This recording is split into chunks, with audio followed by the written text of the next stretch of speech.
Hi again. Um, Tonight, I wanted to talk to you about Pakistan and in comparison to other places, particularly Turkey, where I spent almost a year in the past few years for my research on Kurds during my PhD. When I was um, doing a comparison of Kurds and Pashtuns, Kurds in Turkey and Pashtuns in Pakistan. In Turkey, I came across a Turkish intellectual, Ismail Beşikçi. I knew about him, but I met him when I was in Istanbul, and I also used the space in the library in the Ismail Beşikçi Foundation. Ismail Beşikçi was is still alive. He is 87 years old. Was a Turkish citizen, Turk who wrote and was active for the rights of Kurds in Turkey and I believe in the entire region, but particularly in Turkey. He spent 17 years in prison for his intellectual work, for his ideas, for his writing, and for his advocacy for the Kurds. And this is, mind you, a Turk who, um, supported the cause of Kurdish movements.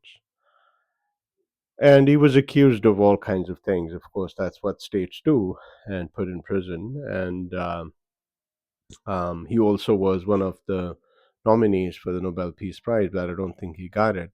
But, anyways, and I have, and this is something that Kurds really admire and Kurds really respect from the conversations I've had. And this also uh, relates to um, theories in um, the literature on peace and conflict resolution, such as Johann Galtung's Great Chain of Peace or Ralph Sami's dependency theory, and so on. That in for example, Ralph Sami wrote an interesting, rather very fascinating piece. Um, what was it? The title is The Case of Extremely Ruthless Opponents, or something like that, referring to state ruthlessness and oppression and what do oppressed groups could do, right?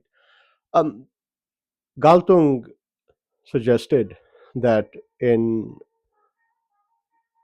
autocratic non democracies, when oppressed groups, weak, powerless groups, are confronted with a very strong, ruthless opponent, these groups will find it very hard to resist for their rights, non-violently even. So what happens, he suggests, is that those who come from the privileged groups should, there should be work, of course, towards alliances and so on, and that those from the privileged groups or powerful groups should lead this movement for rights and so on, and that way the cost of repression or oppression is reduced, right?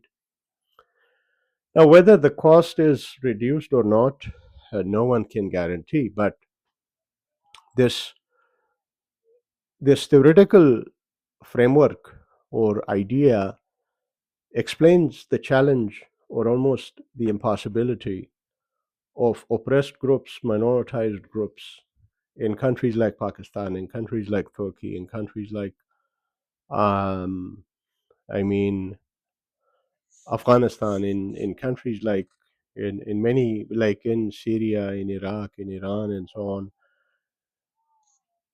is is that there has to be some sort of support from those who can, uh, in in comparison, um, have the resources and the leverage to actually, or to try to, um, support, right, movements for democracy and rights and so on. Now, I'm not saying it's always easy. I mean, even in that case, there could be backlash and oppression, but in most cases, that's not, um, what we see or what evidence shows.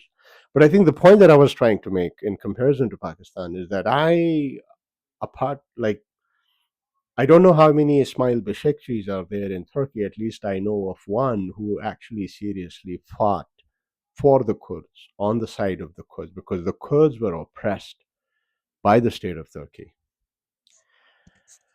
And I know in Pakistan, I mean, in the past few years or several years, we see people, activists individually, like, um, the woman, the lawyer, forgot her name. I'm sorry, Mazari. Uh, she has been on the forefront, and her husband. When that is phenomenal, right? So that's something that these people have, taken upon themselves to do, and they are, facing, a very strong form of, oppression, uh, jail sentences, and so on. Um, but I mean, apart from, when we're also talking about a huge population in Punjab with a lot of resources, with a lot of, uh, also cultural capital, writers, intelligentsia, people who are able to articulate. I mean, not that people from the periphery are not able to articulate. That's not the point. The point is that these people have access to the media, access to resources, access to academia, access to writing, and all of those things. We haven't seen. Yeah, there are a few names here and there, but we haven't. I haven't seen the type of Beşikçi. I haven't seen someone who actually truly just stands up and shows some muscle, some spine, some kind of a, I don't know, like some sort of um a moral decency for the Baloch, for the Baloch youth who are routinely disappeared, who are routinely, ruthlessly crushed, like, literally like insects, and it is horrible. But we don't see any serious, um, support, empathy, and sincerity, and it's just, and then, you see these thing fests and so on. Like, these are just these are like shameless at this point, rubbish things that people are doing, and, the same people and the same conversations and the same bullshit, and it's it's exhausting. And I wrote a post on Facebook. It leaves no desire in me to pay any attention. It doesn't matter. I'm not saying, oh, if I don't pay attention. No, but it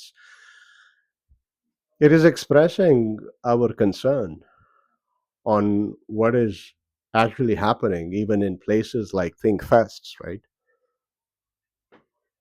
These are just performances, and these are just representations, not the reality. These are just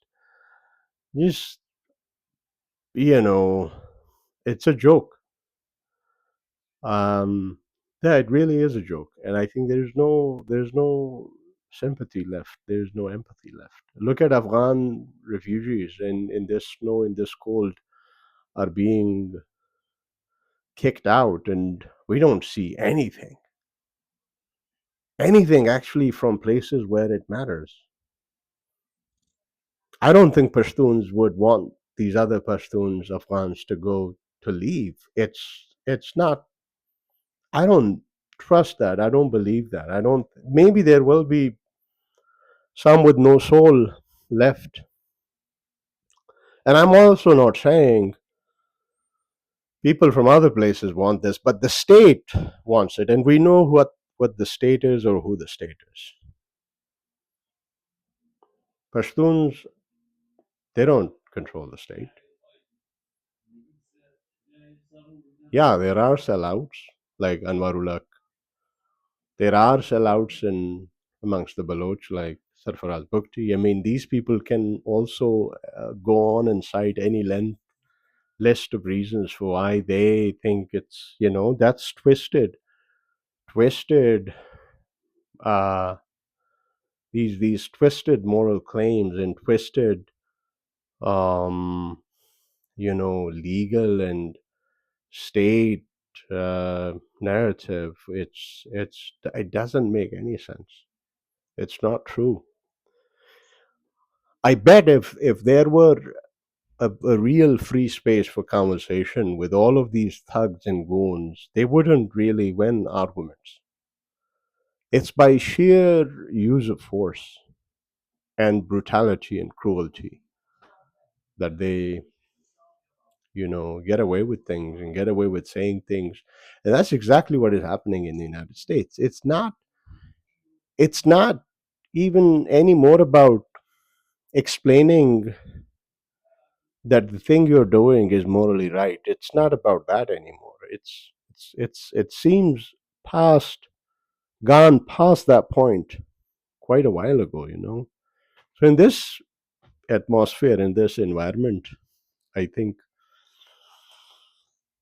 to sum it up, it's yeah, I mean, moral decency, legal accountability, and